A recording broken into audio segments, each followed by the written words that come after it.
Yeah, no, no, no, no, no, no, no, no, no, no. Yeah, no, no, no, no, no, no. Yeah, no, no, no, no, no, no. Yeah, no, no, no, no, no, no. Yeah, no, no, no, no, no. Melanated minds with the crown restored. Asiatic truth that we cannot ignore. Honor to noble Drew Ali, we rise. Nationality reclaimed, open your eyes. Love, truth, peace, freedom, justice, the spark. No more strangers walking in the dark. Research first, let the facts ignite. Real Moors talk every week, truth over hype. This is knowledge, this is heritage, this is consciousness. Welcome to Real Moors Talk with your hostess, Prime Minister Durriyyah Bey. Hey. Yeah, no, no, no, no, no, no. Yeah, no, no, no, no, no. Shadow hour. Yeah, no, no, no, no, no. Shadow hour. Yeah, no, no, no, no, no. Shadow hour. Yeah, no, no, no, no, no. Shadow hour. Yeah, no, no, no, no, no.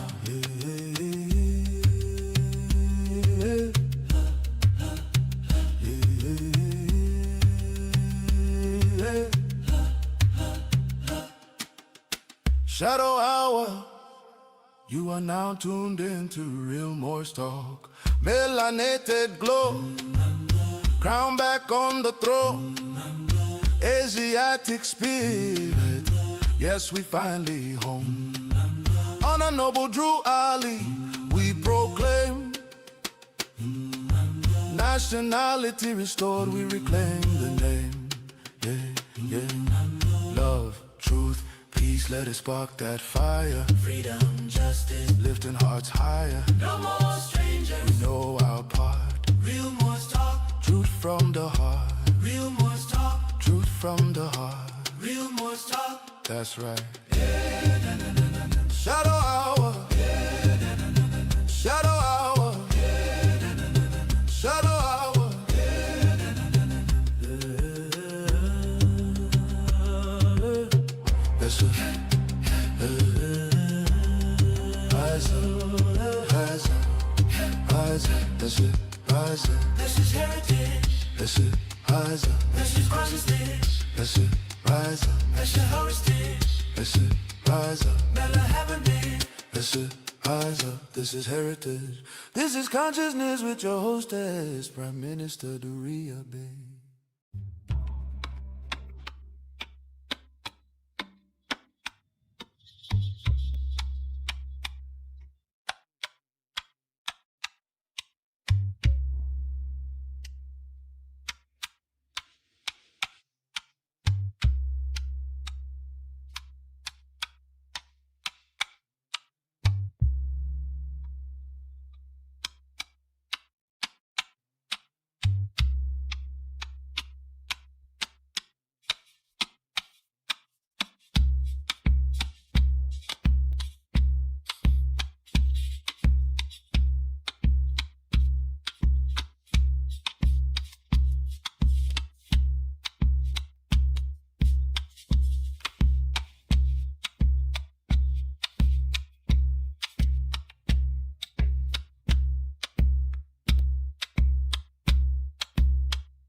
All right, everyone, welcome to Real Morse Talk.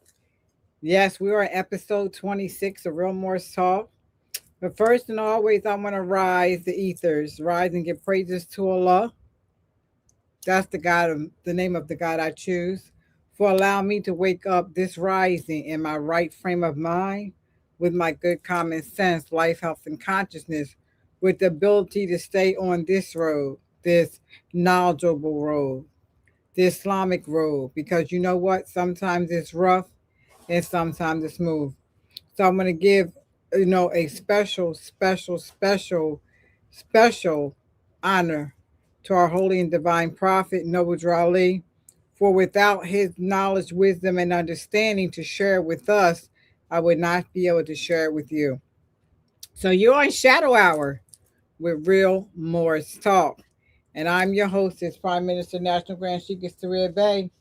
And before we get started, I want to say high vibrations to everyone, for, just coming here constantly. For some of you all who will follow me, some of you all will come because of whatever the topic is that I desire to speak on. And I appreciate that. And some of you all come, to support me, and some of you all come for both. So we do appreciate that. But I want to send high vibrations to everyone for Real Morse Talk. And before we get into tonight's discussion, I want to thank everyone, for all of the episodes that we have done, and all of the comments. And I promise you that I will get back to answering. I take a lot of time when you all make comments and things. I take a lot of time to make sure I answer your questions that you're asking me. So I do take time to do that, because I want to make sure that I'm answering the questions that you ask with facts and as much information that I have. And if there's something that I'm not sure about or do not know, I will answer that in your comments also. But I just want you to know that I am not ignoring anyone's comments. I like when you all do the live comments. And so today we're going to invite you again.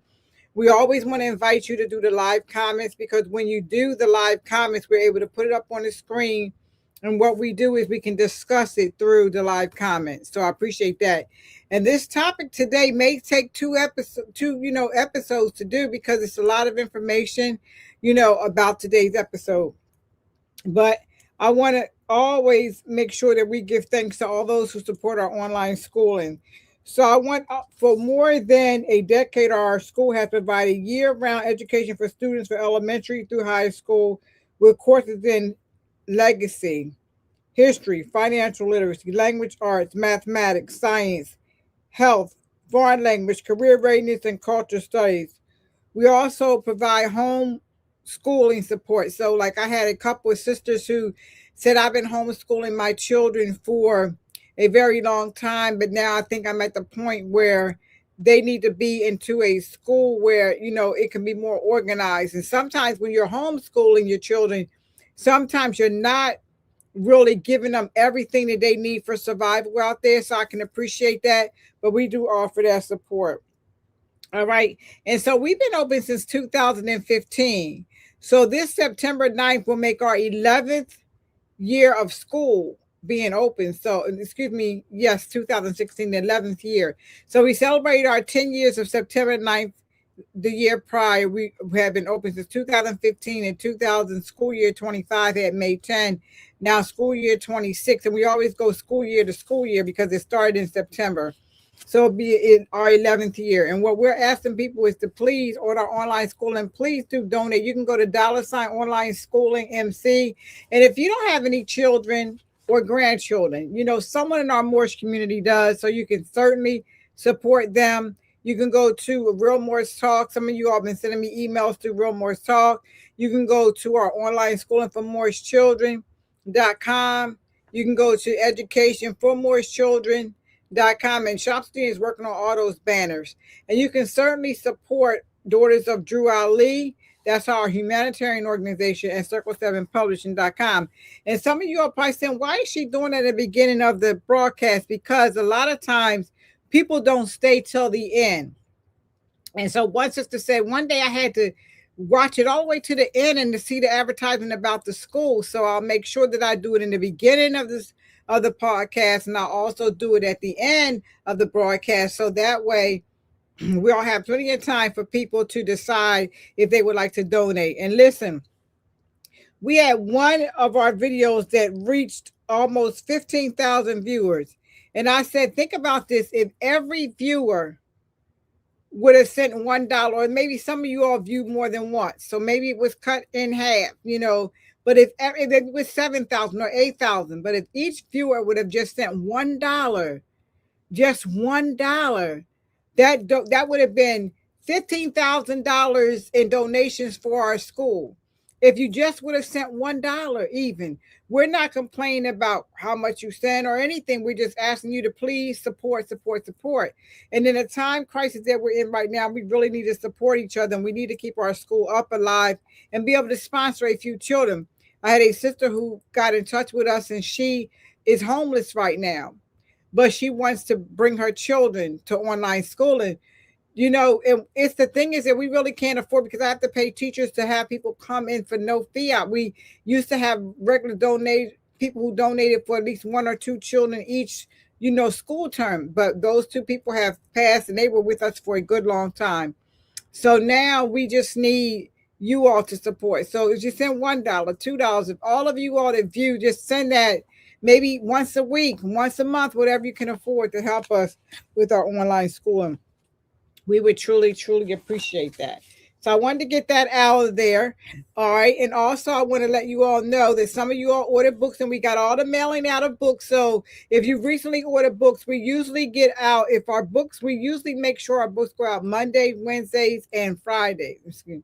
Wednesdays, Fridays, and Saturdays, something like Mondays, Wednesdays, and Saturdays, I think it is. And so we make sure the books are. So if you want to purchase a book, go to circle7publishing.com and you can purchase a book from us. You can also go to Doors of Drew Ali. We talked about that. And you can donate, just donate straight. If you do not have Cash App, or PayPal or any of those things, you can go to More Science with GSKS.DurriyyahBey.com, and you can certainly donate right there. Okay, you can donate right there. All right.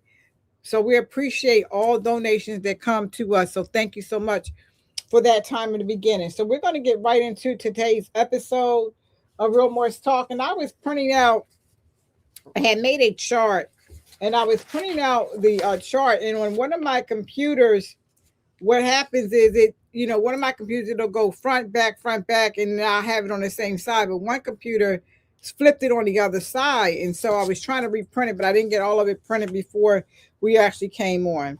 But I do want to go into, so today's topic, I'm, really excited about. I know my son was saying, that's a great topic. A lot of people have that conversation, in the more astute world, not maybe everyday conversations. But, our Holy and Divine Prophet was preparing us as scholars and adepts to make sure that we had the information that we need. And so it was, what is the name of the first physical man or woman? We know everything was written in the patriarchal. So I'm going to speak for myself, try to make sure that we all feel included, feminine energy as well. So who is the first physical man or woman? What was the first physical man or woman? And so there's a lot of information about different people's different thoughts and ideals and things like that. But I think about Prophet Noble Drew Ali saying, and I believe it was the chapter on weakness, and it was verse 7 when he said, there's only one way that man or woman can be produced, but 1,000 ways that they can be destroyed. And so you think about that, and that brings up the topic of, if there's only one way that man can be produced, and man or woman, and 1,000 ways to be destroyed, then the production of man and woman, then woman would have had to been the first physical being on earth to produce everyone else. And then people said, well, how's that? A man had to be involved. Yes, a man had to be involved. So then that means there had to be a man on earth with the woman. So we're going to talk about those things today here on Real Morris Talk. So again, welcome to our Shadow Hour of Real Morris Talk, and let's get right into the topic of all the research that I did. And I have some really interesting charts that I did about different time zones. And we know that a lot of the history that we find from the so-called Piscean record, the Bible, I really don't have a lot. It's a book of historical events. Let me just say that. So I don't care who gets personal and upset with what I say. It's true because there were books written long before the Piscean record, thousands and thousands of years before the Piscean record ever came about. And most of the stories in the Piscean record are out of chronological order. And most of them were taken from other text sources. That's a known fact. That's not fiction. That's a fact. Even people who call themselves, graduating from the school of theology, or, where they basically learn to be priests and ministers and all of that stuff, they don't get to learn everything that they need to learn in those schools of learning, because they want to get you in a dogmatic state of mind with a religious point of view of everything. So if it says it from this book, it's religious and it makes it right. But biology and chemistry, science itself, and biology and chemistry falls under science. Science is a depthship, and depthship is knowledge. And so therefore, you don't go by because somebody has a religious point of view. A lot of things in religion are to control the mindset of the people. And that is what the religion said is to control the mindset of the people. And so we want to make sure that we can separate the spiritual or religious side of things to get you to clearly think again. And what Real Morris Talk is all about is about thinking, about using your critical thinking skills to think again for yourselves. And a lot of information that you're given, you will not just take it and for granted, or somebody gave this information to you and you're just saying it's because someone gave it to me, or because a preacher said so, or because the Pope, who's just another man, said so. A lot of us, I found Moors that are so in love with the Pope and think the Pope is some God source. Most of your popes are Europeans. Okay, they don't even speak the English language. There are a lot of them from European countries, and they're not gods. They're just a man called a Pope. And this is where, again, they control the minds of the people. So people think because a Pope said it, it makes it real, and it does not. All right, so I'm going to get right into the information that I have today. So I'm going to talk about. So the first I want to define physical, created, born, primordial, and human. All right. And so there's some of the things that we want to talk about. So when you're talking about the first thing, when you talk about first means that things that come before anything else. That's what first is. It's something that comes before anything else. Right. And then physical, when you say the first physical, then you're talking about something that's actually be able to see with your physical eyes. Now, remember the prophet said it's question 55 in the 101, what is the name of the first physical man? And it says his name, wait a minute, excuse me, who are the children of Adam and Eve? Wait a minute, let me go back to the first physical man. I want to go to Adam and Eve. So I want to talk about number 55. I did have it written down here. Number 55. So I do want to go, I don't want to get it wrong. So let me pull it up that I have.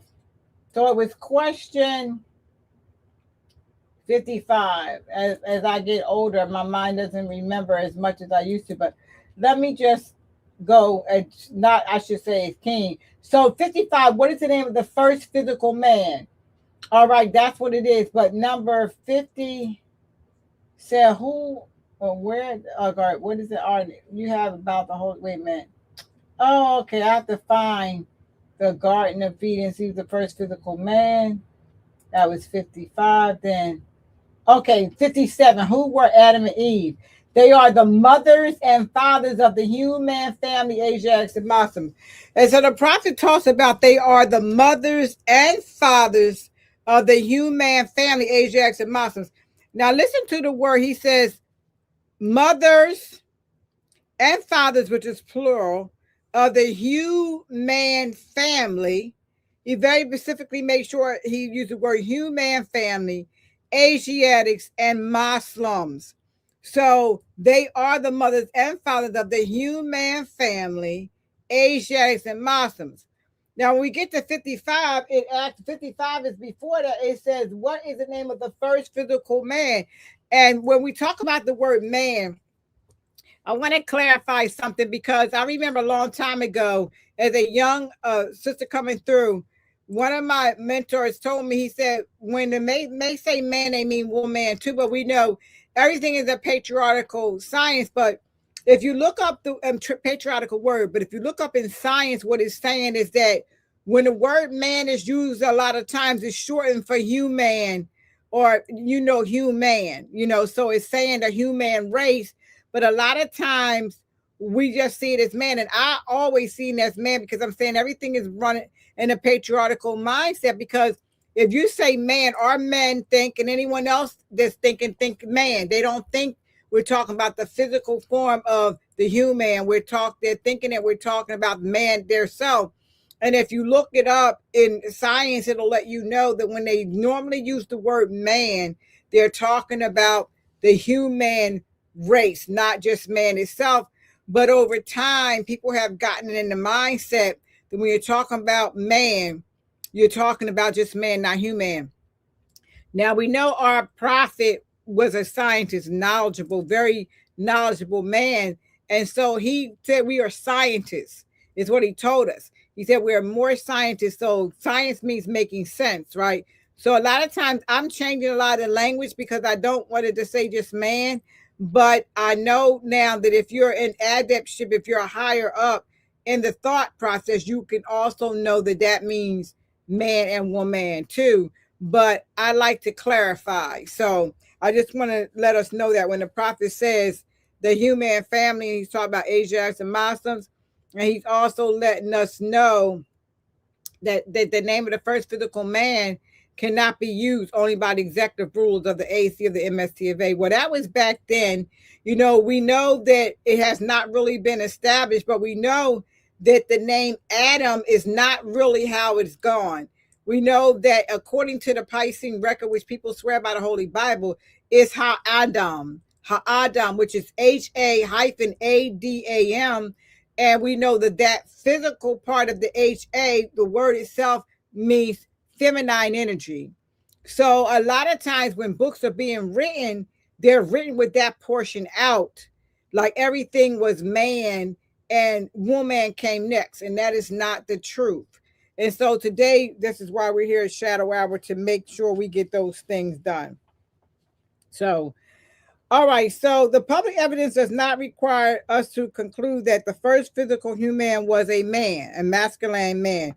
Woman could have been the first physical embodiment because every naturally born human develops within and is delivered through a mother, a birth canal. Yet birth does not by itself prove that the first creation on this earth was woman or man. Tonight we're going to talk about that. All right, so the evidence permits us to say that that science itself, my son said something funny earlier today, did the chicken or the egg come first? We know that the egg did not come before the chicken had to produce the egg. And so that goes back into creation. So let's ask ourselves a question. If the first physical beings, woman and man, were created out of some documents, I've read a lot of books. Some say clay, some say the earth, some say made of rocks, some say an explosion happened, all of these different thought processes, right? But if that was how man and woman was created in the beginning, why isn't it the same way now? Because everyone is born has a navel, is nativity. So did the first beings have navels? Because see, that's something we were not here for. We do not know. But we know that now, in order to be born, now I know I've met one girl who was born without a navel, and it's not saying that she wasn't born without a navel, but her umbilical cord was not attached properly or something like that. And so she felt really funny when we came through school and we were in PE and things, that she didn't have a belly button, a navel. And so when I got old enough to research it, I looked it up. And what happens is that if the umbilical cord detaches from the child, it could be, if they have to surgically fix it or remove it, it could be without giving that individual a belly button. We know today they recreate belly buttons when they do surgeries. But basically everyone that's born has a navel, okay? And that natal is part of the connection between you and the birth that was given to you. We know that you have a placenta because during the time of your being created in your mother's womb, that you have to be fed and nourished. And we know all thoughts, all food, etc. goes through that, right? So we have different ways. And so my question to you, and if you think you have an answer, you can type it directly in the chat. If man and woman was created out of rocks or clay, we don't even know if clay was existence on the earth at the time, but rocks or clay in different places like that, then why is it now that the way that man and woman is created is through birth? Why is it that there has to be a seed planted? Because in the creation and fall of man, it talks about that. The seed, it has to be planted, right? So the seed is planted, the seed grows. Once the seed grows, then it's born into a child, right? So it's born into a child. So what happened that now women have to go to physical pain, and some will go to some religious craziness and say, oh, because Eve and Adam eat the apple, and so that caused sin. So her payment for that is birth pains. So given now she has to give birth to the child, and that gives birth pain and all of that. And now women have pain through birth because of it, which is nonsense. And then you have to think about it. If it was only one man and one woman created on the earth at the time, then when they had children, their children would have to create with each other to have children. And that doesn't make sense either. And this is why the prophet said mothers and fathers. He let us know that there was one more than one and the other. And we know that the names Adam and Eve are names that were given. We don't know that because we have different names. I'm going to go through some of them. If I mess up on some of the names, forgive me. I've been practicing all day of how to say some of these words or names that I haven't mentioned or said in years. But the bottom line is that we're going to go through this carefully, and we're going to try to get some answers for ourselves here today on Real Morse Talk. Okay. So the bottom line is that we have to make sure that we're not kind of come from a religious aspect with this whole thing, even though I am going to use sources of documentation that say different things of how they believe. All the stories are really similar to the whole Adam and Eve. They do have different names for each, which is thousands of years before the Piscean record even came about. There's thousands of years of legacy and history stating who individuals were, but we know Adam and Eve are not the first man and woman. That's a known fact. There were people here long before Adam and Eve was even created on this earth. But what the prophet is telling us is he's saying they're the mothers and fathers, the human family, Asia's mother told us. He's saying that we took on a hue during the time of Adam and Eve, because before we did not, because in the creation and fall of man, he does talk about spirit man took on a garb of flesh, right? The prophet talks about it, says the spirit man took on a garb of flesh. We fell lower and lower and vibrations slowed down, and then we took on this final garb, right? So if the creation and fall of man is something that you could look up and see, the prophet is breaking it down. So he's telling us in the creation and fall of man. So think about it. So is he saying that this spirituality was here, and people were here on earth, but they didn't take on this final garb yet? Or is this final garb that we took on where the so-called Adam and Eve, and then we know that Ha-Adam is not Adam. So if we want to talk about it, it's Ha-Adam, not Adam. And then the name for Eve, and I'm going to give that to you in 1 second. I just want to put that thought out there in your heads, because if you have a thought about it, please put it in the chat. We're going to have an interesting conversation today here on Real Morse Talk. All right, so I'm going to talk about a few books. So when we go to, so I use different phrases and so the Holy Qur'an names Adam and describe the creation from earthly material, not used in the first phrase, first physical man. In the Quran, also when it talks about ʿīsā, is substituted in language for the word. We know that ʿīsā is ʿīsā, not is Yeshua, not a Jesus. So we know that. We found that out. I've known it for years, but I did discuss it. So we know that the prophet does talk about Adam and Eve, though, and I think when me and Sheikh Bilal was talking the other day, and he was saying that the prophet came to a language that we'll understand. So a lot of things the prophet said to us, like Jesus, Adam, and Eve, those are things that were already taught. And I believe he did not want us to get confused in the mind if he came trying to teach us about nationality and birthrights. And then he told us that Adam was not the name of the first physical man, or Eve was not, and that his name was not Jesus. I think he felt he would have lost a lot of us because we were coming out of the church and Christian minded. And so that's the thought process that people were in. But for me, I'm not saying back then I would have, but I want the truth. I don't want none of that garbage. I don't believe in none of that. And I don't want none of that. So I don't want nobody trying to spoon feed me garbage because I don't want it. What I want is the truth. And so I think the prophet was trying to gently bring us into the fold, but he knew it would be people like myself and others that would continuously do the research. So now I'm sharing the research that I've done over the years with you here on Real Morse Talk. All right, so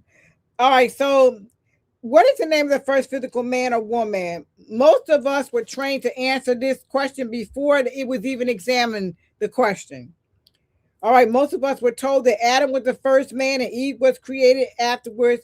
We were given a masculine first version of.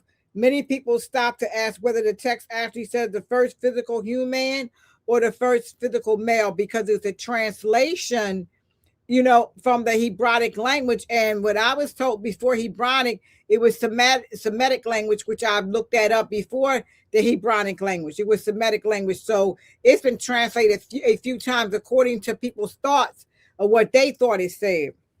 All right. But tonight I want to consider another possibility. Could woman have been the first in the physical? Could the mother principle have preceded the father principle in embodied life? If all naturally born humans' life passes through the body of a woman, how could physical human life begin without the mother? A man can provide the seed in ordinary human reproduction, but he does not gestate the development of the child. He does not form the placenta. He does not carry the child within his body. He does not go through labor to deliver that child from the inner world of the womb into the outer physical world. Life enters visible human society through the mother. Okay, that statement is not to dishonor man in any way. And a lot of you all get, I don't know what it is about some of you ego-wise, but we talk about mother. A lot of you say, oh, we love mother, we put her this, that about mother, but you really don't. You're still caught up in the whole masculine thing. Your feelings get hurt real easy, but I wanted to put it out there. They're not trying to hurt your feelings. I'm just I'm dealing with real life scenario. You all don't even know what it's like to go through birth, because if you did, half of you all would not walk away from mother when she was pregnant. You would stay with her through it all. But since you don't feel the physical pain, you don't go through the emotional trauma, you don't go through what it takes to carry a child for that whole term, you don't go through delivering of the child, and most of you don't stay around for the feeding or the child, or the months that the child's crying, need attention, can't speak to you, but in language the mother has to start listening to the child and know what their needs are. So we're just dealing with the facts here. But okay, so now we have the second question. If the first physical being was directly created rather than born, would a mother have been required to do the first act? That is attention and investigation of tonight. Life comes through mother, but does the first act of physical creation necessarily equal birth? And what my question is, so we're talking about the difference in creation, like in the creation and fall of man, there's a difference in creation and a difference in physical birth. But in the creation and fall of man, it also talks about the seed must be planted and fertile. So if the creation and fall of man is saying the same thing, then it's saying that the way you got here, the first man and woman got here, had to be through woman. So then we say, well, how did the first humans even come to existence on this earth to even start the birth process? That's another, how did they? And some go back to the hermaphrodite, where they're saying that women were born at one time, women could impregnate themselves, and this is how a woman was able to bring a child into the world, because we created our own, implanted the seed within ourselves, and then we birth children. Well, I don't believe in that theory, but there's some women that do believe that we created our first physical child by ourselves. I don't believe that. I believe that it takes two of us to physically identify with our child and, to get the child there, because the child has to have characteristics of the mother and the father to create the being. Okay, so now I don't want you to answer too quickly on that. Think about that. All right, so tonight we'll discuss the primordial pattern from the physical body, creation from birth, a named ancestor from the human family, and public instructions from knowledge reserved for the Adam chamber. We will examine Kadmon, the Holy Qur'an, Genesis, and I pronounce her name Ayana without the N. I say Ayana, but I was speaking to an elder today, and they said it's in Anna. So in Anna or Ayana, Doom, and then we have Dumazi, the mother principle, and then the biology, and cannot prove that this is, that. So we're going to talk about that. So who do you believe came first in the physical? Woman, man, they came together both, or you can't differentiate the human form? These are questions that you can answer as we go through. 2, does created mean the same thing as being born? That's another question for you all. And the 3rd, if the first physical man's name is protected, have we been authorized to identify him as Han Adam? So if that be the case, we know that if you look it up, no matter how old you go into ancient texts, is Ha Adam. And then they have other names for them as well before even the word Adam came to earth. Now, when I was younger, I remember that my uncle told me that a lot of times people mispronounce Adam because it's a Ha Adam, means the atom, which means we know that the atom is particles and created from a nuclear explosion. He was giving me that science of it, and I'll go through that with y'all. And then, we've heard others say that as well. But according to other texts and scrolls, the name was not even Adam and Eve. And the woman who they consider Eve was considered a goddess. She was like we are today, goddesses, because we create. Back then, the women were considered goddesses when they created life. And so that's what it was. All right. So in history, the first name is not necessarily the firstborn. If we fail to separate these categories, we can use one word while discussing 5 different realities. So I'm going to go through primordial, existing at the beginning or representing or original pattern. Primordial does not automatically mean biological or fleshy. Created, brought into existence. A created being may be described as directly formed, innated, spoken into being, or born through an existing physical process. And this is why a lot of times they try to say that Yahshua would be considered the second Adam, because they say he came from some mystical birth, which we know that's another lie. We know Mary was pregnant at 15 because she was raped, right? We know that truth is a fact. She was raped.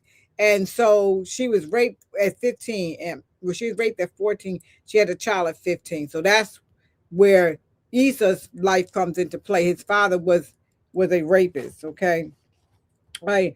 Birth is one mode of coming into fit, and then we say born. Okay, born, delivered from a living parent after development or gestation. Birth is one mode of coming into physical life.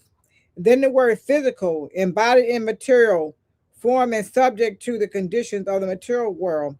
Human, this may mean an individual, humanity collectively, a biological population, or an architectural representation depending on the source. And then we have Mar. This may mean a masculine energy, humanity, journaling, and earthling, or an archetypical human. Context determines the meaning. So the first physical man and woman are not automatically the same question. Okay. So that's the thing. So it's not the very first. When we talk about creation and we're talking about being born, we got 2 different things going on here. So creation does not mean born, and born does not mean creation. And that's the thing. So to be born means to give birth through. So it has to physically come through one to give birth. And this is why you can't have a birthday. because you cannot give birth to yourself. Your day would be a born day or manifestation day or a solar return back around the earth, but you certainly do not give birth to yourself. So that's another thing that a lot of our people, no matter what you tell them, they want to say birthday, and you have never in life give birth to yourself. Okay, so that's the first thing. All right. So the first thing we have to do is establish if the mystical teachings describe a man in scriptures by a single soul, then addressing humanity before explaining sexual differentiation. And this is the thing. When you are born, you're born with a vagina or a penis. That you're born with either one or the other. And this is how for creation, this is so men are the ones that plant the seed, and women are the ones that, deeply in the soil, the seed is connected, and then if it connects with an ovum, then you get pregnant and we give birth. We already know that that's how it's done. So we know that two men or two women cannot create, or they cannot plant a seed to create life. And so again, when you're talking about the word create life, so you create life. I believe that creation could be when you're getting together, you're creating life. That's creating. That's putting something into play. It's like when you're putting the ingredients and making a cake or something like that. So that's the creation part. All right. So I believe in the creation part because it says in creation follow man that the seed is planted deeply within the soil. So I believe that is the creation part. But then the actual birth. So I believe as humans, we have the creation, and then we have the birth. And I believe that the birth is the fall. I believe that once the creation is put into there, then the creation, and then when the child comes through the canal, it comes this way, which is the fall. So the creation and then the fall of man or woman, which means you come through the earth, which is mother, and then you come out of the earth into the physical form. So I'm telling you, well, I shouldn't say I believe because I've done the research. I don't want to be thinking I'm into some religion thing belief. I should say these are the things that I have in my mindset that the creation and fall is. So we do create. We're asking what is creation? We create. Mother and father create together to create, and then the child is, developed in the womb, and then once a child comes to term, it's time to come out. That is a fall. So I believe that's the creation and fall of man, according to the creation and fall of man. But like I said, read the creation and fall of man yourself. And, it's a lot in there to entail from the creation and fall of man. And I'm talking about the creation and fall of man, the circle 7, because I know there's a book called The Creation and Fall. Someone was telling me of man, but I'm talking about what the prophet has written for us in the circle 7. Okay, that's what I'm talking about, that creation and fall of man. All right, so I have a lot of notes here. So, all right, so I want to go to okay, so when I say that the woman is the first possible, a woman could theoretically have existed before the first physical man without contradicting the word of that particular question. And the question identifies within the first. So when we talk about the lessons of Adam and Eve, and it says they are the mothers and fathers of the human family, Asiatics and Muslims, the words mothers and fathers also deserve a lot of attention, right? I spoke about that earlier because it's saying that there was more than one. All right. So we know that because it's more than one, and we know that a lot of the different things, like, okay, if we look at in the Kabbalah, it calls Adam Kadmon as the first comprehension configuration manifested after the concealment of the infinite divine light is what they consider it. This teaches using human as a spiritual symbolic. It does not describe an ordinary flesh or a man walking on the earth. So in this, it's talking about more of a man in a divine light. And this is why it gives you more of the question about people being, because the prophet said until we took on a final garb. So I'm thinking that a lot of this comes from the different spiritual texts and things that are out there are saying the same thing that the prophet was saying. So man and woman was here before the garb of flesh took place. All right. So again, who is the first physical man or woman? Would you say that woman is first or the physical man is first, or did they both arrive here at the same time? And if so, how did we all get here? So we're talking about the name of the first physical man. So there's a lot of different things. Is there a first physical man name? Because definitely there is a lot of different ones here. So I'm going to go through the different information. All right, so I see people are starting to put things in the chat, and please do, because I do want to hear from you all. This is a discussion that I do want to hear from you all. All right, so I'm looking for my sequence. Let me see that I put it together, and then I have a timeline that I put together for you all too, so we can certainly do that together. So I just was really excited about those episodes. All right, so there's some words in here that I have really hard time. I was practicing pronouncing some of them, and because I speak a little bit of what they consider more Latin, Spanish, and Arabic. Some of these words I believe are in the Hebraic language, and so therefore I'm not one that speaks Hebrew, but I would love to learn that language myself. But okay. All right, so we got, if the first physical man is protected, do we have the authorization to use his name? And would it be Adam? And I'm not saying that it would be Adam, because I'm not really sold on the whole Adam. I know Ha Adam is the one that we definitely know for a fact. All right, and so they saying that this is associated with divine will, the comprehensive plan of creation, and a pattern of which the lower worlds unfold. So if you listen to what this is saying in a Kabbalah belief, and I've been reading that book and learning so much from it, is that they're believing in a divine spirit, like the prophet says in creation, follow man before we took on a garb of flesh. That's what that's talking about. All right. And then, we have Ian Soft, which means infinite divine reality. Then number 5 is, I'm not going to pronounce it with the T, Z to Zism, and it's spelled Tzim, Tzum, concealment or contraction that permits finite manifestation. And then we got Shalal, the symbolic open space or vacuum. And then we got Kav, from like Kava Kava, the measure rate of the divine light. And then we come back to again Adam Kadmon, the primordial comprehension configuration. And then we have 9 Atzuklat Bara. And I'm going to use, they say Y sounds like a Z, so I'm going to say Yazara and Aisha, descending worlds of intonation, creation, formation, and action. And then we have Aisha Gasmi, the physical universe. And so it's putting all these into one thing, is saying that this divine physical, that the word Adam or Adam Kadam cannot be used by itself to prove that there's a physical male existence in the world. And feminine expression before physical differentiation is saying this truth.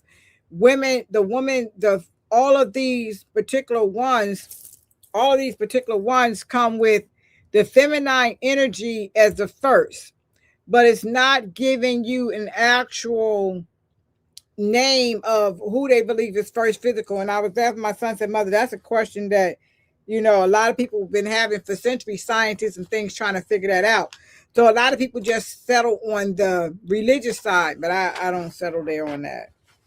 We know Allah is the creator of the universe and create everything never was, is never going to be. But as a creator, Allah gave us a way to manifest us. And so that's a science, and we may not never know the whole truth, but the name of the first man or woman, or physical man or woman, there's different names. So when you hear all the different ones, you have to decide which one is better, because of the language that they spoke. Is it the one that came thousands of years before the Bible, the Piscean record, or the one that they created from the Piscean record? Because you have to realize too that Bible is full of lies. It's full of a whole bunch of lies and misinterpretation.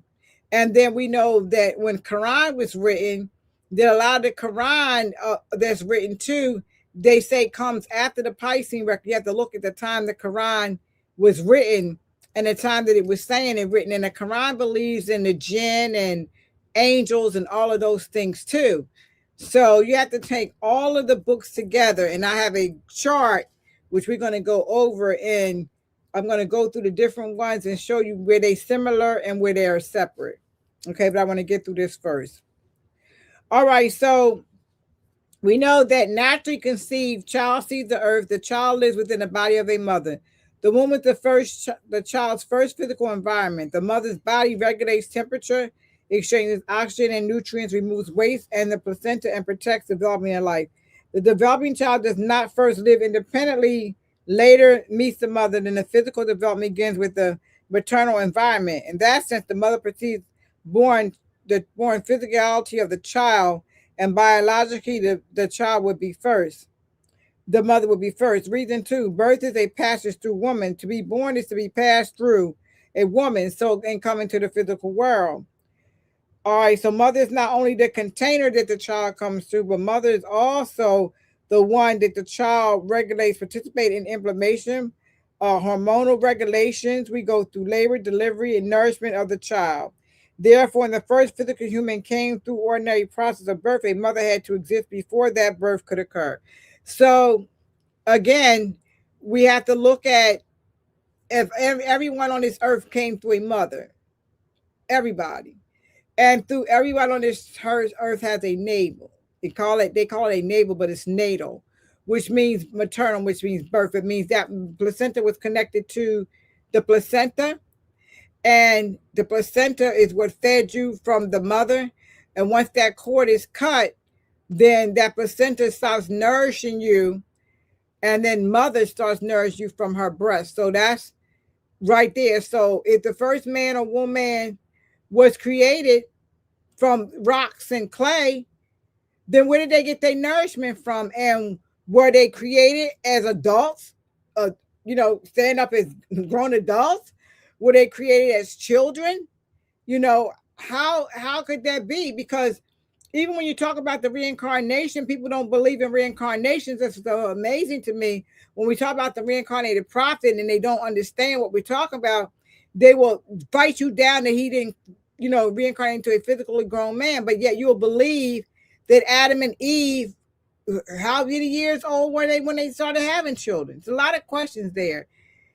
When they first were created out of clay or stone or dirt or sand or whatever you want to believe they were created out of, then if that be the case, were they created as humans, adults, or were they children or teenagers or whatever? What age this creation came about? In so-called Piscean record, it says we're made in the image and after the likeness. Well, made in after the image.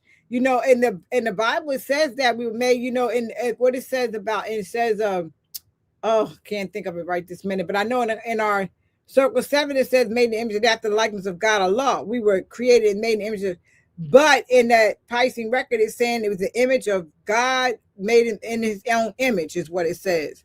On his own image and after his own likeness. So then if that be the case, what age was this, and was there adults or children or what? I mean, come on, type in the chat. Help me out here, if whatever your thoughts are, so we can discuss this. Because listen, the first physical man or woman, I believe that at birth, mother names their child.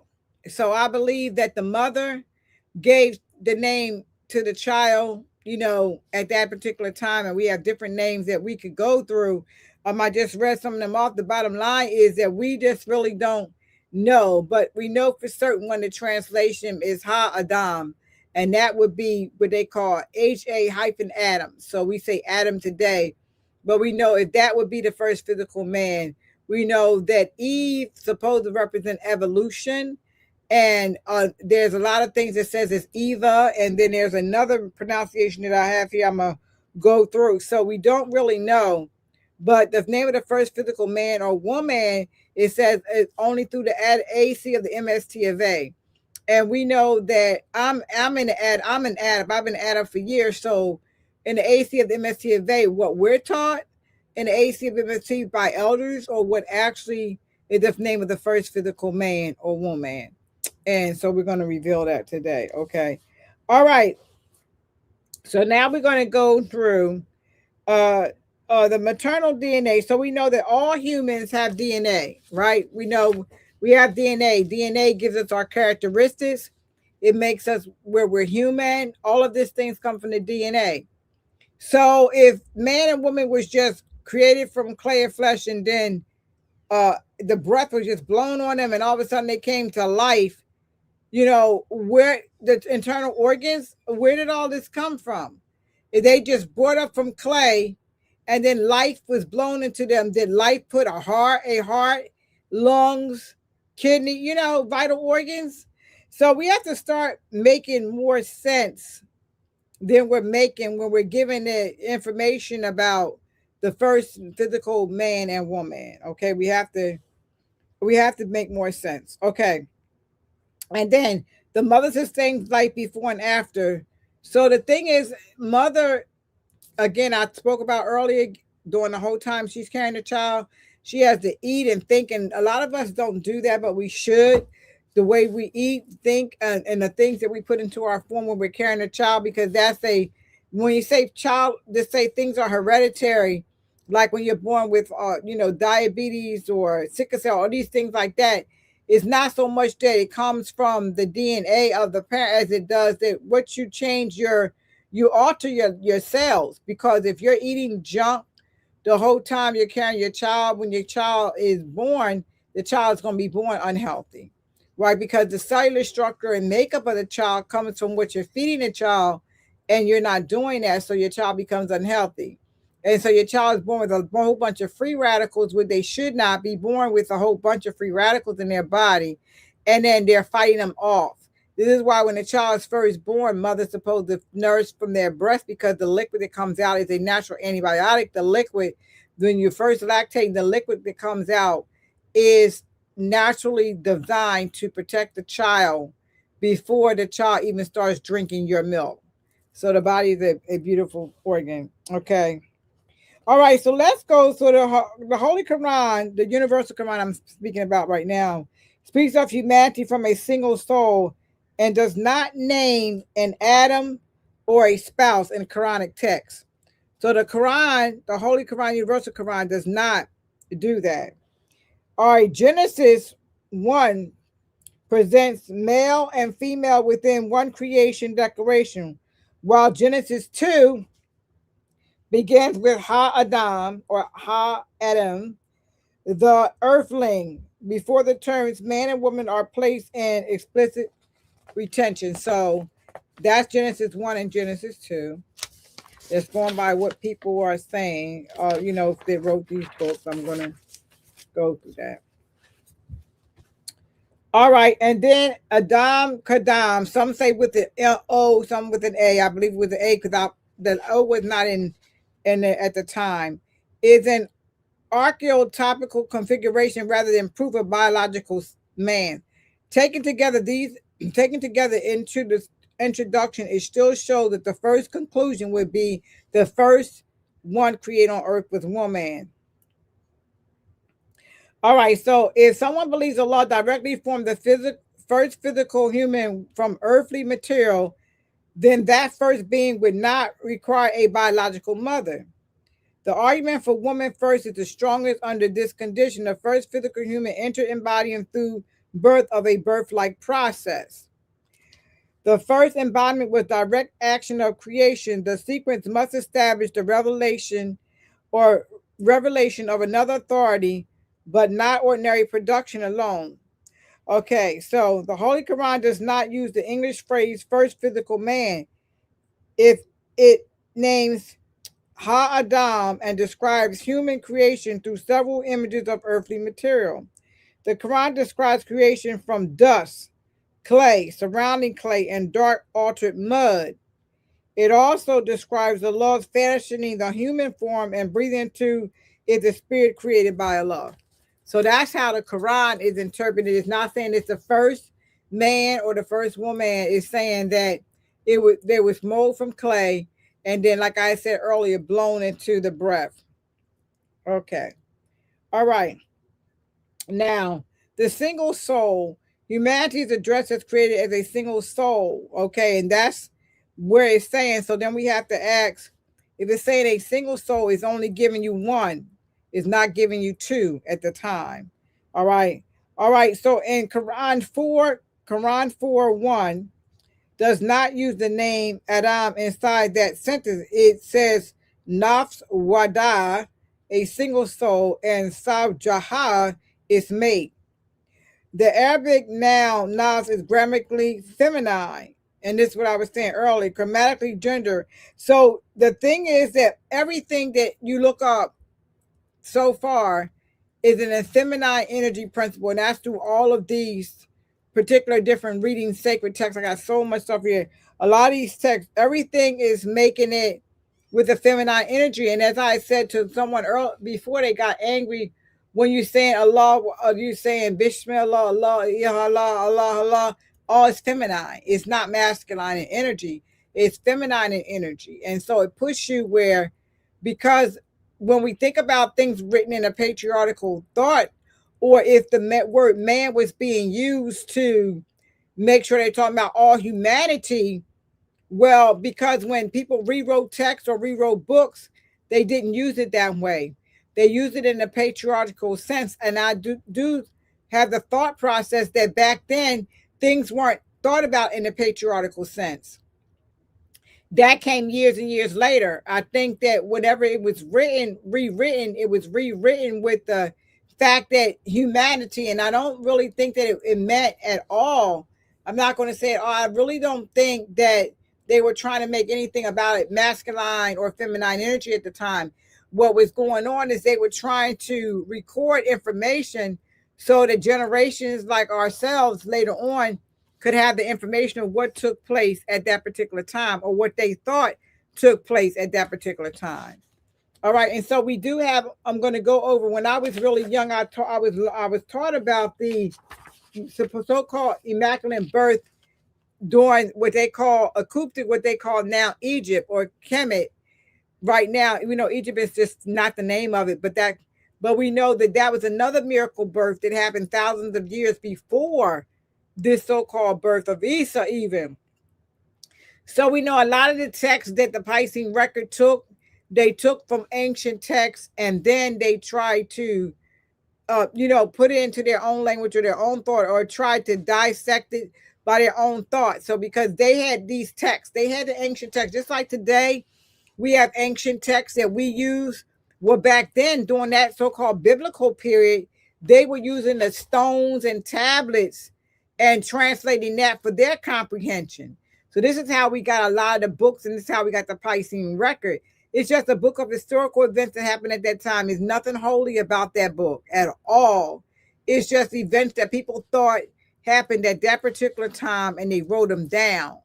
And that is where we get that particular book from. All right. Now we know that, therefore, the first argument is, people would say, well, the Quran, people that are Muslim, that believe in the Holy Qur'an, like word for word, it's the authentic book, like people do the Piscean record. They would say that the Quran does not prove that a woman was born first. It said that in a Quran, because the Quran would say that woman preceded man. Okay, and again, that's how things are put even today. Everyone puts it where the man and then the woman. Because again, if that's the way things were being written or whatever, or translated from the word humanity, which was written in a different language at the time, was transformed into man, then it looks like woman was left out. And you can see all the text, even when you look at documents right now, you will see that they don't even talk about woman. When you look at in the Declaration of Rights of the Child, the principles of the child, when you look into the International Religious Freedom Act, all those things, nothing talked about woman. It all talks about everything in a masculine form. So this is the mindset that was taken on centuries ago. And so it hasn't changed yet. And so we have to do some things to change it. Okay. All right, when I go through this, and I'll see a lot of things in the chat. So I'm going to go through the chat and go through what some of you all say. All right. So now when we talk about Genesis contains two creation presentations that must be distinguished. And I talked about that. Genesis 1:2-7 declares humanity created in the divine image, masculine and feminine. It does not provide a time interval between them. Genesis 2 uses Ha Adam or Ha Adam, commonly translated the man, but also meaning the human or earthling in wordplay. So Adam means and then the emphasis is a feminine energy. Only does the narrative explain that Ish man and Isha woman is relation to one another. All right. All right. So then later given the name. So now the woman is given the name Hawwa, not Eve. So it looks like that we know that there was no J in the language at the time. So they would break it down to Havvah. So Hawwa. Okay, and a lot of people translate that into Eve. So her name, so listen very carefully. Her name is Hawwa. Okay, the first physical woman. All right, because she is described as the mother of all living things. Okay, so and it's Hawwa. So Eve is a translation in the European or Roman time that Eve, but Eve, that's not her name. Her name is Hawwa. And then if you wanted to translate it, people, translate it to Eve. And I think that Eve comes from the evolution because atom comes from Atom. I believe that they thought about the atom and they thought about the atom of evolution. And so this is where that came from when they translated, because it talks about the spiritual realm. It talks about the energy at that particular time. And it talks about the connection and how before we took on a garb of flesh as the creation and fall of man explains, it's talking about the spiritual aspect of it. And so I believe that when they translated it, I got to stop saying the word believe. My thoughts are when they first translated that they translated it under that because Hawwa is the name. Okay. All right. So now mother is called mother of all living things. All right. And we know that mother, because Hawwa is what we were called, which meant mother, we know of all living things is what it meant that, in the different languages, like Umi means mother. And then there's a lot of different languages that mean mother. We have, let me see, there's a few of them that I learned, but I know that Umi and it's in one more, it's not coming to the top of my head. Okay, so that we know that. Okay, so now we know that the older written text talks about, I call her Ayana, all right, and she is associated with the power of love, fertility, and she's also associated with the planet of Venus. Okay, and then Dumazi is a shepherd deity, and that is her consort or husband. Okay, and that comes, and when you're talking about the faith, and when we talk about a faith older than surviving text for Genesis account, and this is 1,000 years prior to Genesis even being written. Okay. All right. So then we have another one when they talk about the tree. I want to talk about the tree real quickly. So the tree that they talk about is called the Hippobup tree. And that's what it's a Hippobup tree. All right. And that includes the garden of that includes the tree. It also includes a bird.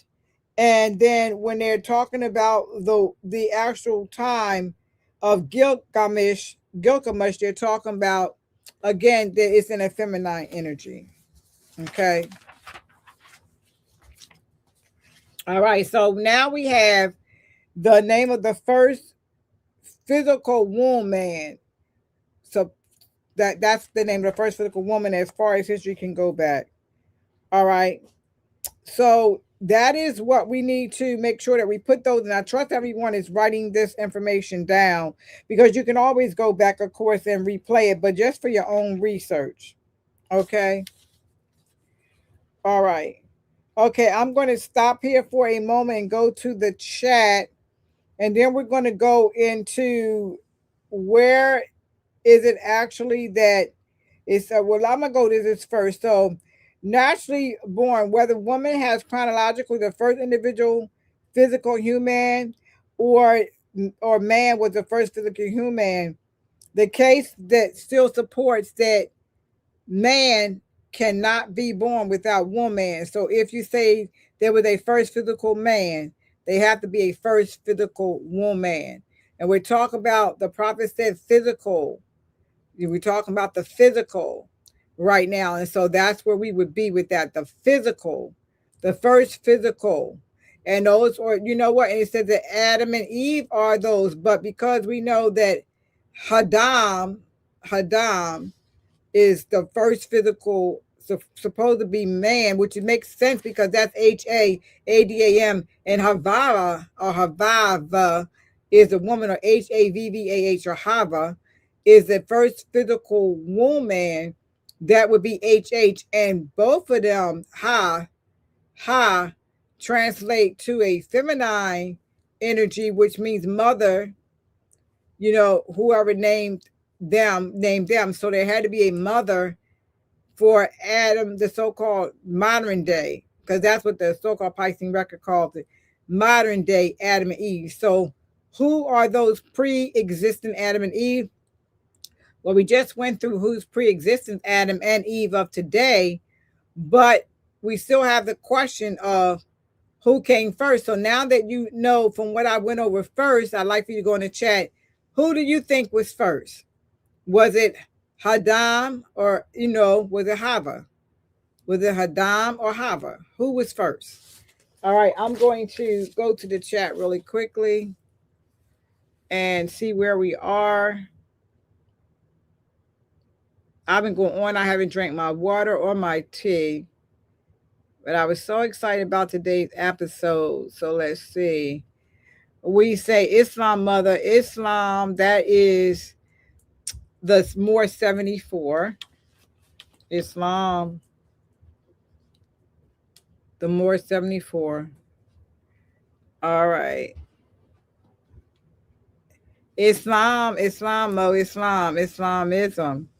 All right, then we're going to see Islam Prime Minister. I'm grateful for the creation of the Moorish school, following the footsteps of reincarnated Prophet John Gibbons ill, who did what the founder said to do, while the rest did not. Islam for that, Sheikh. We appreciate that thought. We have Chef Third, peace. All right, we have. Let me see what this one says. So what's the name of the mother of the nation?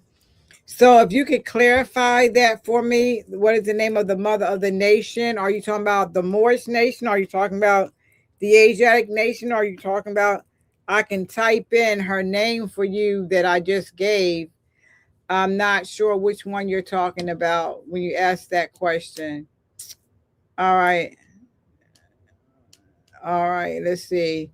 We have Sheikh Bilal, Islam. So Adam and Eve means plural as well, not singular, right? So when we're talking about, the prophet said mothers and fathers of the human, right? So we're talking plural. All right. Someone said whom. I like that. Something that make you think, right? I guess that's for whom. I think Arsenio Hall used to say that, something that make you think. I like to use words, but shukran for that. That's Rose Reed, 2760. Yes, it's a lot to think about. But as more as our job is as scientists, is we have to, ask the question. So it says, let me see it, go back. Oh, it's a lot here. It says, Islam, all greetings, honorary mother. Islam Bondel Sykes. Good to see you, Mo. It's good to see you. All right. Let's see. This one says, if I told you everything, you would go back to sleep. The prophet. That's right. Add up more 7. That's what he said. All right. Did we repeal, and leave the shit and eat the mushrooms? All right. Did we repel? You gotta have to break that down for me, Mo. All right. Did we repel? So, and eat the mushroom, the ship, and eat the mushrooms. All right. I don't think they had any ships at that time because everything was one landmass. And so I don't think we had any ships at that time. All right. And this was so many stories about how we came to earth. That's right. Rose Reed 2760. And the thing may be that we may not ever have all the answers because we were not there, but we can come close to the truth as possible. And we know that a lot of stuff they telling us is lies. We know that for certain. So when the lies, when the lies are on board, this is what makes you seek truth, especially when your form don't feel comfortable with that. All right. And it says more 74 facts. Okay. Someone said born and birth. Yes, there's two different definitions for born and birth. More 74. Let's see. This one says, "Is God a woman?" According to text, the creator of the universe, from all this research that I've done, is a feminine energy. It's not masculine energy because masculine cannot give birth, and so that is where I'll say this to you: before you were lied to, the first guy you knew was your mother. And so, you could, it's a lot of arguments that could be made from that, but the first God is your mother. So I would certainly say that that is definitely looks like it's headed in that direction. All right. All right. And then someone says, do it matter? It all matters. Yes, it all matters. It does all matter. Okay, let's see what we have. Something else here we can show. Islam Prime Minister, physical birth is procreation because you already existed. It says physical birth is a procreation because you already exist. Okay, Sheik, you can break that down for us. You don't come from the parents, but through the form of spiritual realm because you already existed before the fall to third density. Okay, so some other thoughts out there about that. Someone says both. You have to come through a physical parent. I'm not sure where you all talking about birth because you have to come from mother to be born. We feel the physical pain. So you could talk about you already existed, and you come to the spiritual plane. But before that seed is planted into that soil and the mother carries you to production, that's real, and the pain is real. Men say a lot of things because they don't feel the pain. They don't go through the emotional turmoil. They don't go through something growing inside you, making your form out of shape, where you get huger, you getting all this weight, and then men don't want you because you didn't look like you was a little Coca-Cola bottle anymore. All that thing takes place to the woman. So a lot of things you have to think before you put something out there, okay? Because woman certainly goes through a lot. All right, so someone has another thought here. It says, try to bring it up on the screen. Adam, man is Adam, right to left is madam and mother. All right, Allah created everything in balance. That would be 365 text 23. Someone says gonads of the fetus. All right, angels of light energy and vibration. The sperm fertilizes the egg. Divine Mother is the blueprint. Someone saying again. I'm glad you all are reacting here because without mothers breastfeeding, we would have all died. Yeah, see, that's the thing. And we have to figure out if it's actually that this creation took place that they talk about from clay, stone, sand, dirt, or whatever. How did they eat? Like, were they adults, children? These are questions I need you all to, talk about. So someone says, teach me, please. I apologize. There's some bug that keeps flying in my face here. Got my eye. Some bug. Okay. Uh, all right. It says, what does this say? Not fully adults because the rest of the law of nature on earth doesn't follow that narrative. Absolutely. 365 tech 23. You're absolutely right. That bug flew in my eye right underneath my glasses. So yeah, so that's absolutely right. The creation and biology of man. Beautiful. Okay, let's see. It's my mother. Just common sense and reality, regardless of the book. Nature is your classroom. All right, that's good. That's good. That's a good one. Let's see. Genesis. Let's see what this says.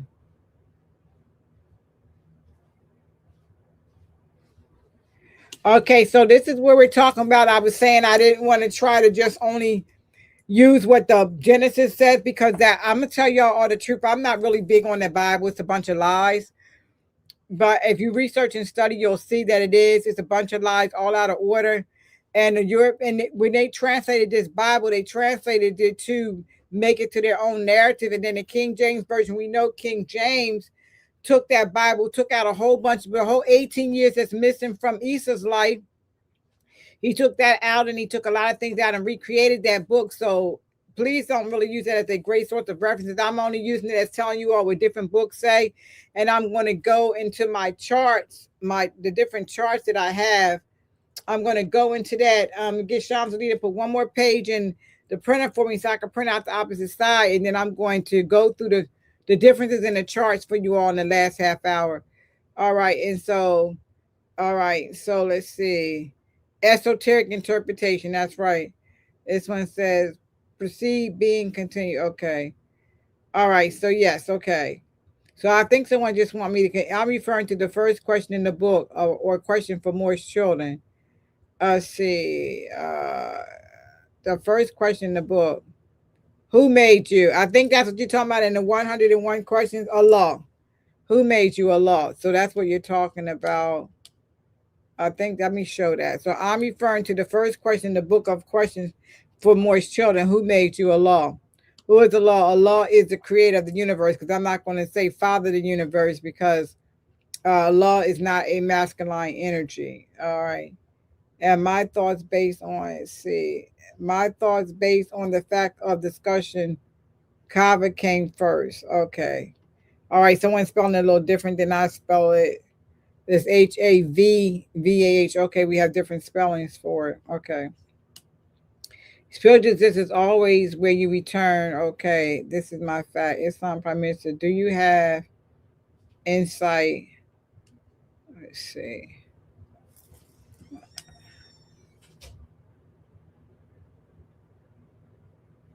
A duty. Islam Prime Minister and all who care about humanity and unity is our key to freedom. Okay, thank you, Prime Minister.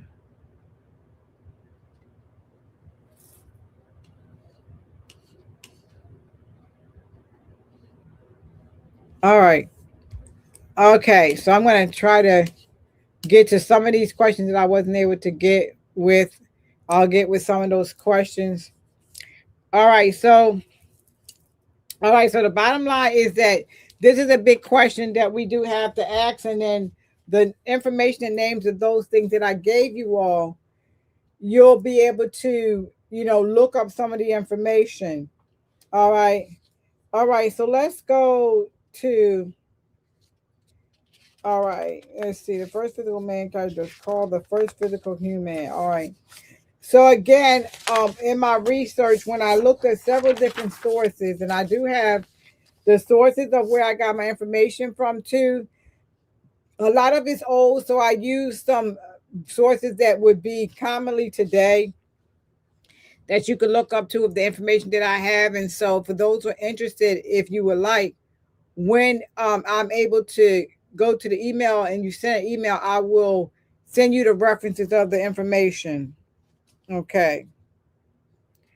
All right. So we talked about Genesis 1. Oh, excuse me. Genesis 1 and Genesis 2. And I was using that for, references. Now I'm going to go to my, let's see, I think all the notes that I want to go from here today, because I do want to get into the comparisons. And let's see. All right, so let me just go see. Let me do real quickly. All right. So let me see what I wanted to do. Parents designed to answer by a question and forbidden name. Okay. So all right. So we went through this. So we saying that all information indicates that mother would have to been first. And if creation took place in the spiritual of like things in the different books that tells you, then if that would be the case, then if that's what took place, then you would have it to be where you could create man first. All right, you could create man first and then woman first if man was actually created instead of being born. All right, and so I had reprinted this. I was trying to get it printed where I have them both on both sides, but I will just flip them. And so this is what is the first name of the first man, physical man or woman, a comparison table and historical timeline that I created. So I wanted to go to this really quickly because I don't want to be able to not talk about it. So the first table, so first I want to say how to read this guide. Dates identify the approximate period of composition, surviving copies of historical records. All right, and so this is what I did with this. And so when you do it, I'm going to come from the traditional text, the approximate date, the section, important elements in comparison, and necessary distinctions. All right. And some of this, the different texts that these books information came from and the time periods, because a lot of our time, and this is so you'll know that BCE does not mean before Christ era. It means before the common era. Again, that's before common era, not before Christ. I know one time someone had told me that before Christ era, and I'm a student of historical information. I was like, where did you get that from? Again, that's something else that was made up. Okay, it's before the common era, not before Christ or whatever. But that would mean before, because there's no such individual as Christ, so that's a bunch of garbage. But it would be before the time that so-called Jesus was born. That would be that's what that would represent. I'm gonna take a sip of my tea.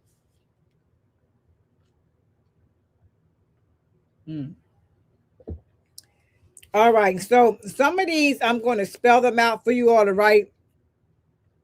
Enki, Enki, and Nihursa, Ninhursag. This time period is 1900 to 1600 BCE. And so when you see the 19 before the 16, there was an era before the common era, and that era ended. The order, this was oral material, all right, and this was important elements. All right, so it's saying plants are eaten, a curse follows. All right, and then the comparison was a sacred place, significant plant eating curse, and movement from an ideal condition. Okay, Ninti is not simply Eve created from Adam's rib, so that they didn't believe that. Well, that wasn't from back then. Then the same people, this is Enik and Nanba, Old Babylon copies from 1900 to 1600 before the Common Era, and entire surviving composition. Divine beings fashioned humanity from clay, and then humanity fashioned from earthly materials resembles Genesis 2:7. So this is the book that is saying these are combining the different eras. This is at Ross's surviving tablet, and this is 1635 BC. And it's saying mother deity mixes clay and divine flesh and blood. Males and females are produced. A flood later than threatens humanity. Clay creation of both sexes is compared to Genesis 6:9. All right, the limit was no single woman was made from one man's rib. So not a lot of your older text doesn't even support the whole from a man's rib. It doesn't support it. Galgamish and Ekindu and the netherworld, the Hapalupa tree, and that's 2100 to 2000 BC, and it's approximately 1 to 51 lines, and it's the Anatens, the Hapala tree, a serpent that cannot be charmed, inhabits in its roots. women or goddess important tree. The serpent resembles Genesis imagery. Okay, so this is like again stuff that's combining somewhat of what Genesis has. So Genesis took from these different places. The Pisces record, what I'm talking to you about is things that came from these texts and put into the Pisces record. And I only did the stuff about the so-called Adam and Eve story. I didn't do like the whole entire thing. Epic of Gilgamesh, older poems from 2100 BC, all right, to 1300 to 1000 BC. And this was tablet number 11. A warm man builds a vessel, preserves life, releases birds, and survives a flood. A serpent later takes a regenerating plant. Flood strongly resembles Genesis 6:9. The serpent and lost rejuvenation related to mortality. Okay, all right. And so then we have Genesis, and we're talking about Genesis 1 and 2, which we talked about. One, it has two different things in Genesis. 2, creation presents humanity, garden, tree, serpent, eating, knowledge, curse, mortality, and expulsion. And this is the biblical content. Genesis 1 presents male and females together. Genesis 2 presents the man before the woman. So now, do you know Genesis 1 is older? So when they first did the first Genesis, they took that from the older text where there was no man first. Okay. Now the Quran, Universal Quran, 7th century CE, that's common era, not before the common era, but common era, 230 to 39, 4:1, 7:11, 27, 15, 26, and 44. Adam is created from earth or clay. Adam and his spouse inhabit the garden. Both are in physical form. Adam's spouse, garden, temptation, disobedience, and departure. Now, the Quran does not say that Adam and Eve has a spouse, and it doesn't say whether they are alone or not in that particular one. All right. And then you have the Adam Kadmon, and the approximate date is during the medieval time, 16th century.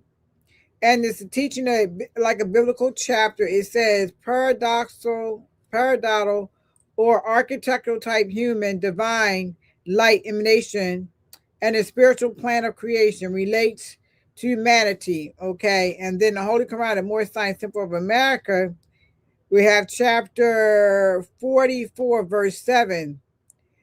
Yes, chapter, no, I apologize. That's chapter 44. It says verse 7. Is that 44? I have to fix it. There is but one way for a man to be produced. There is 1,000 which man may be destroyed. All right. And this supports discussion of physical production, birth, motherhood, and embodiment. And so that is a clarification of talking about how mother is first, and then how there's no man first in any of these texts. And even including, and the last one I used was our circle 7, where we know that the prophet talks about it's only one way man can be produced, but 1,000 ways they could be destroyed, which goes back to that you have to come from a physical birth. All right. Now, I wanted to do the divine and biblical birth because I did tell you I was going to do that. So the Egyptian circle of divine birth, it talks about where in this particular one, it talks about the divine birth, where it talks about the queen enters the birth chamber and gives birth. Okay. And this is sort of like what they talk about when they try to talk about the whole thing about, the whole Jesus thing being born, which we know his name was not Jesus. His mother never gave him that name. But it's talking about the divine mother being chosen, and, that the Mary Queen and Amon's union are not identical to Luke's, but similar to Luke's Holy Spirit's language. So it's saying that in this particular book, the 1390 to 1352 BCE, the temple birth rooms Westwell. Amon approaches the queen identity is announced and the child's birth is announced, and all of the gifts and stuff, sort of like what they talk about during the so-called birth of Yahshua, when they're saying that they came from all over and gave gifts and everything for that birth. Okay, and now look at the time frames. This is way before the so-called birth of Yahshua. And then we got the birth of Isaac when in the 16th century. It's before the Common Era. Okay, it's older than Genesis. It talks about divine announcement. The aged mother promised the name child of a birth. Divine purpose was for the birth. And then Sarah conceives through Abraham. And we know about that story, how because she didn't conceive until she was much older. All right. And then we have the birth of Ishmael, where Genesis 16, 1 through 16 and 21 through 8, divine messenger addressed the mother that the child is named before birth. Okay. And then we have it where announcement named in the destiny pattern. Then we know that Hagar conceives through Abraham again. So we know that Hagar, gives birth. Well, the mother of the nation, she gives birth. And then the birth of Samson. And then this is so old, it don't have a date, but it's in Judges 13. And this one talks about an angel appears in a previous childless woman, announces conception. And we know that when they're talking about angels, that was a name given to traveling men and women that travel, right? It's not somebody in the sky with wings. Okay, so the angel meant somebody that was doing good or good deed or whatever, not somebody that was flying with wings or in a diaper or anything like that. So we know that's just totally ridiculous. Or maybe some of us don't, but I'm letting you know that it is. Okay. All right. Then we had the birth of Samuel. Okay, and that's before the Common Era. 1 Samuel, and then a child woman prays the promise of child born. Okay, and then that's Hannah. That same song resembles Mariama, which is Yahshua's mother's name. All right, and then we have the royal promise to David. That was the first millennium BCE. 2 Samuel, when his name actually was Davidic. The Senate receives an enduring throne and a father-son relationship with Allah. And we know that's a royal covenant. It's not really a birth, not about birth. And then Isaiah is Emmanuel's sign, the 8th century. Isaiah, a young woman conceives and bears a son called Emmanuel. All right, and this is where we're talking about the first Emmanuel.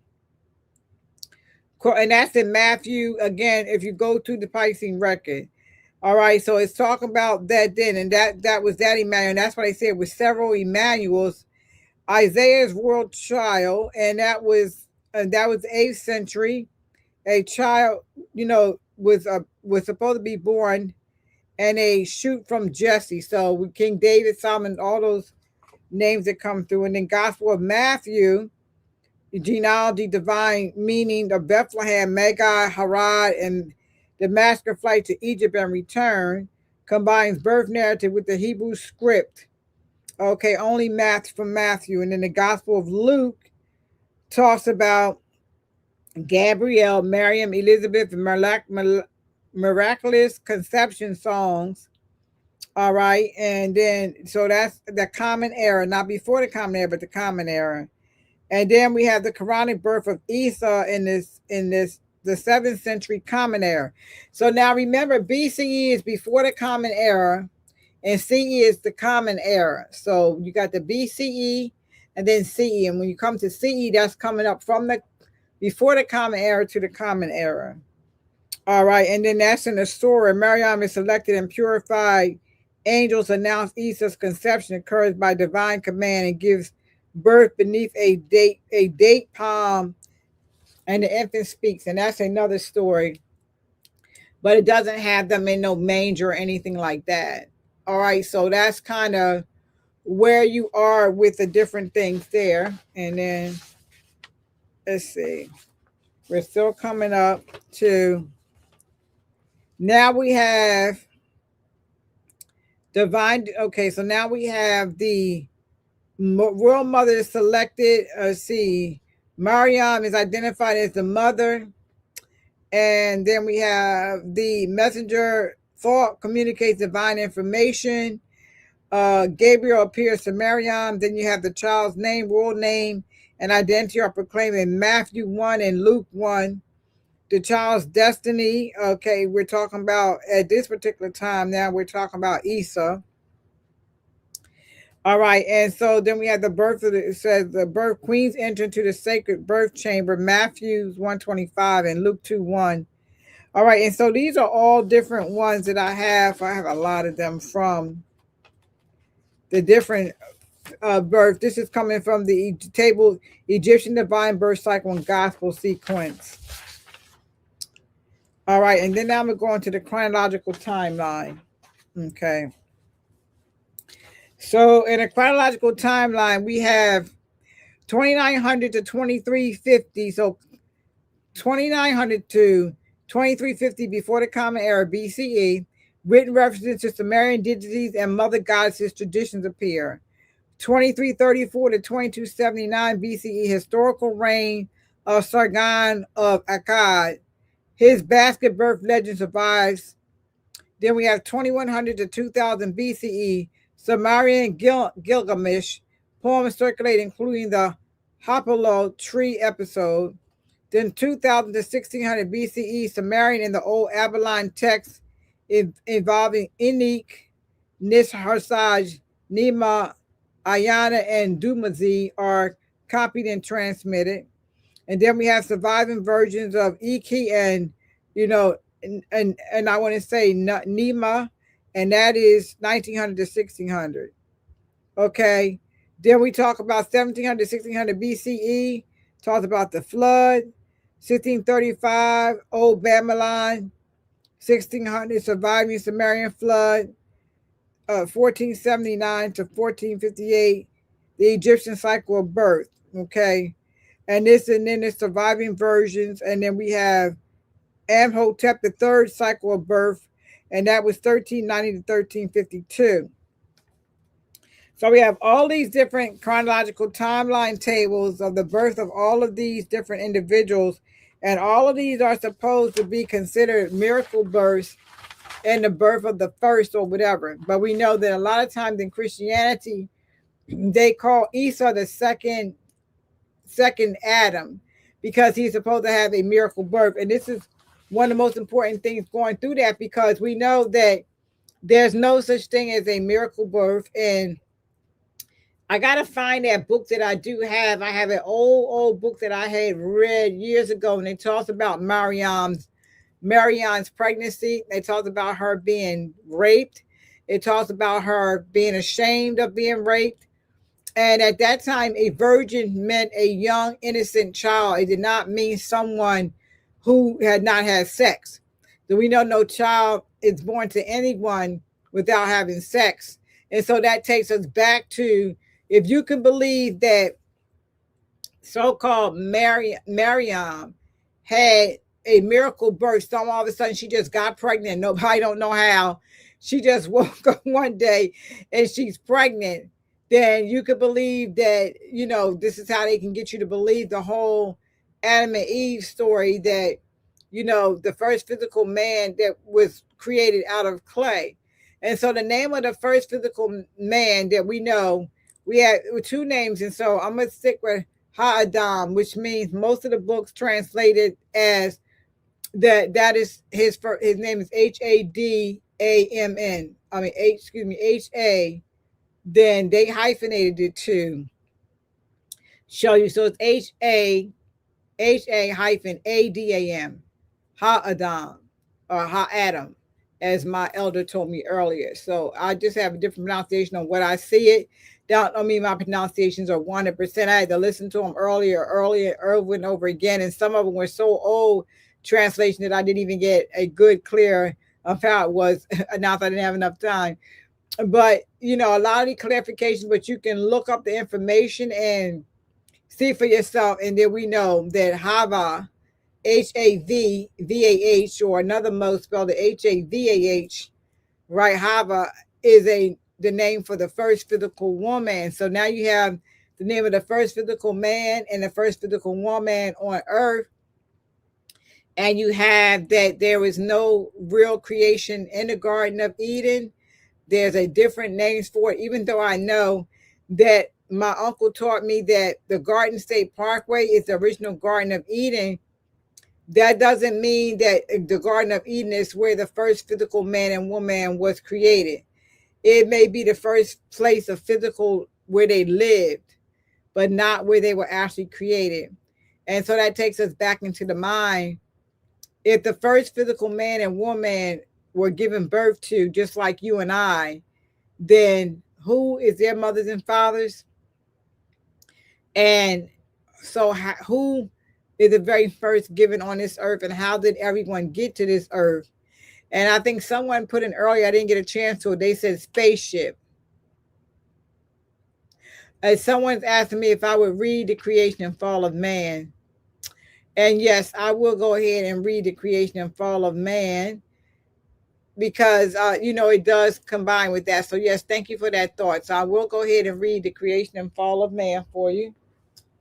All right, let's see. I don't know if I brought it over here with me today, but I can get the creation and fall of man. I'll have someone from my studio hand it to me, and I will read the creation and fall of man for you. Yes, but the prophet, this is how you can start breaking down the creation and fall of man. You can break it down because the prophet is telling us how we came into the physical flesh. Shamsuddin, can you hand me the circle 7?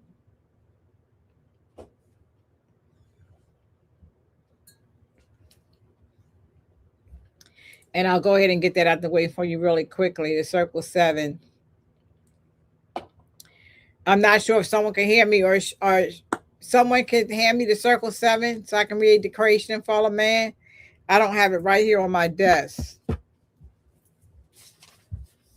And then I can read the creation and fall. This is live, so you all hear me asking for it.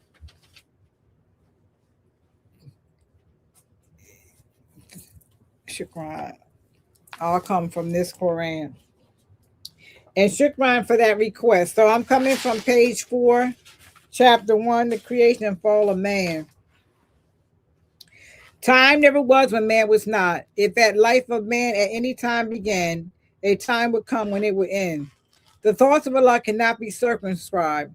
No finite mind can comprehend things infinite. All finite things are subject unto change. All finite things will cease to be, because there was a time when they were not. The bodies and the souls of men are finite things, and they will change, yea, from the finite point of view. The time will come when they will be no more. But man and woman themselves is not the body nor the soul. They are a spirit and a part of Allah. Creative faith gave to man and woman a spirit of soul that they might function on the plane of soul. Gave them a body of flesh that they may function on the things made manifest. Why did creative faith give to spirit a soul that they might function on the plane of soul? Why did creative faith give to soul a body of flesh that they may function on the things that are made manifest? Hear now, ye cherubim, ye seraphim, ye angels, and ye men. Hear now, O protoplasm, and earth, and plant, and beast. Hear now, ye creeping things of earth, ye fish that fly, you birds that fly, you fish that swim, the birds that fly.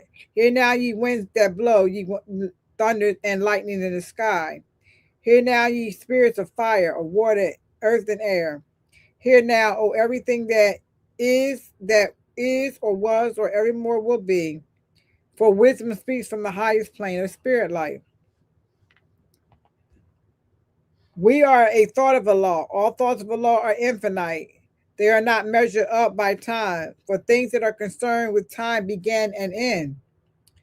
But we, like every other thought of Allah, was but a seed that held within itself the potencies of Allah.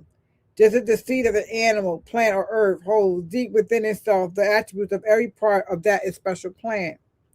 So spirit, as a seed of Allah, held deep within themselves the attributes of every part of Allah. Now, seeds are perfect, as perfect as the source from which they come, but they are not unfolded until life made manifest. The child is as perfect as the mother is. So, woman and man, the seed must be deep planted in a soil that they might grow, unfold as does the bud unfolds to show the flower. The human seed that came forth from Allah must fully ordain to be the Lord of the plane of soul and of the plane of things made manifest. So Allah, the husbandman of everything that is, threw forth this human seed into the soil of soul. It grew apace, and life became a living soul, and we became the Lord of all kingdom of the soul. Hark now, let every creature hear the plane of soul is but the ether of the spirit, plane vibrating not so fast. And in the slower rhythm of this plane, the essence of life are manifest. The perfumes and the odors, the true sensations, and all of love are manifest. And these soul attributes became a body beautiful, a multitude of lessons we must learn upon the plane of soul. And here we tarry many ages until these lessons are learned. Upon the boundary of the plane of soul, the ether began to vibrate slower still, and then the essence took on a final garb. The perfumes and the odors and the true sensation of all of love were clothed in flesh, and we were clothed in flesh. Perfected life must pass through all the ways of life, and so a carnal nature was full manifest, a nature that sprang forth from fleshy things. Without a soul, a soldier never knows their strength, and thought must be developed by the exercise of strength. And so this carnal nature soon became a foe that we must fight, that we might be the strength of Allah made manifest, a protoplasm, a mineral, a plant of beast. But we gave up our birthright just to gratify our lower selves. But we will gain our lost estate and heritage, but it will be done in conflict that cannot be told in words. Yea, we must suffer trials and temptations manifold. But let us know that the cherubim and seraphim and the rules, the stations of the sun, and spirit of Allah, the Almighty Allah, who rule the solar stars, are our protectors and guide, and they will lead us to victory. We will be fully saved, redeemed, perfected by the things we suffer on the plane of flesh and on the plane of soul. When we have conquered carnal things in this garb of flesh, will be then serve its purpose well, and it will fall and be no more. Then we will stand untrampled on the plane of soul, where we must full complete our victories. Our number foes will stand before us upon the plane of soul. These we must overcome, yes, overcome every one. Thus hope we will ever be the beacon light. There is no fear for the human soul, because the law is leading on and victory is sure. And we cannot die. The spirit one is one with the law. And while Allah lives, we cannot die. When we have conquered every foe upon the plane of soul, the seed will have full open out, will have unfolded in the holy breath. The garb of soul will then have served its purpose well, and we will never need it anymore, and it will pass and be no more. And we will then attain unto the blessedness of perfectness and be one with Allah. Islam. And I changed some of the language in that because, again, like I said earlier in the podcast, that a lot of times, according to, and I'm just one of studies, it tells us that man, when they say man, they're talking about humanity or all. But because we need to identify, I will say we or women or man and woman, because we have to be included in that. And so we know that a lot of literature was written, and I again say that again, when man wrote it in patriarchal form, they didn't write it saying that woman was included. They wrote it without including us. Even though science will tell you that that's how it's meant, it doesn't sound very good. So we need to be included in all of it. All right. All right. And so it says, as Lord of all the worlds, known and unknown. Okay. Time never was when man was not. All right. And someone said, I don't have time to read chapter 47. All right. But you all can read those things if you like. I apologize. I don't have time to read chapter 47. All right. But you all should read the Quran. Certainly, if you don't have one, you can go to circle7publishing.com and get one. And so, again, I know a lot of you all don't really, oh, we're not going to donate, but we need your assistance. We need your help. And so, and someone posted, read the cycles of life. And yes, you should read the cycles of life. But also keep us going on, because we know as mothers, we still have children and we need to raise our children. And as you see how the world is today, we should not be sending our children to those public schools. Please donate to $Online Schooling MC. You support us. Support us, because our school starts back in September. Also, purchase books from us at circle7publishing.com. So if you feel like I'm not just going to give you my fee, I want something for it, purchase a book. Most of the books are only $10. And you also can go to the Doors of Drew Ali. All right. And that's our humanitarian organization. And please donate there. All right. And you also can go, if you don't, have a PayPal or a Cash App, you can go right here, donate more science with gsk@DurriyyahBey.com. You can go there, click the donate button, and donate what you like there.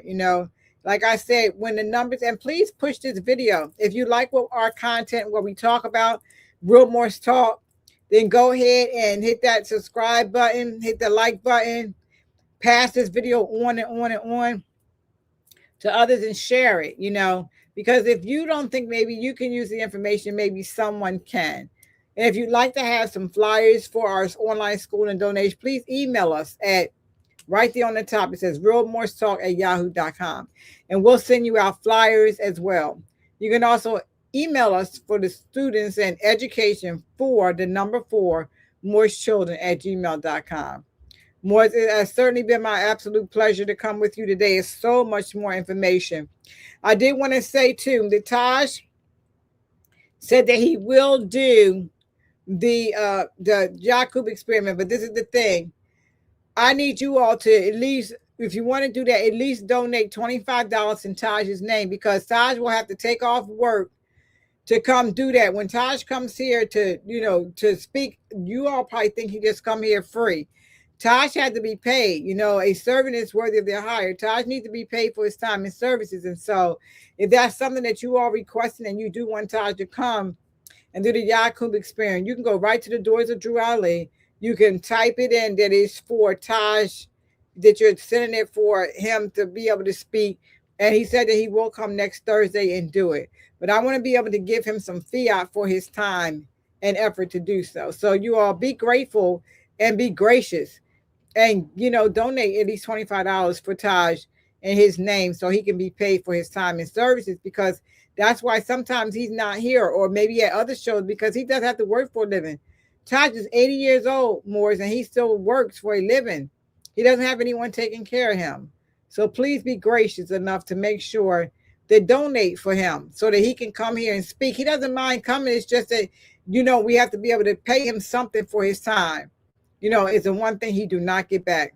The prophet said a servant is worthy of their hire. So please make sure that he's worthy of it. And he'll talk about the Yakub experiment for you all next week.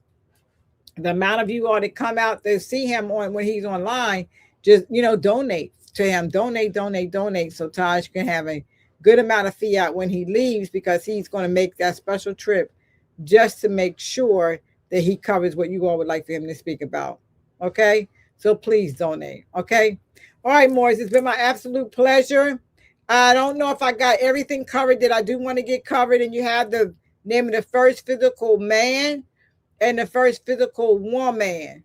All right, and if you all find more information about the first physical man or woman to share with me, please don't hesitate to email me at realmorsetalk@yahoo.com.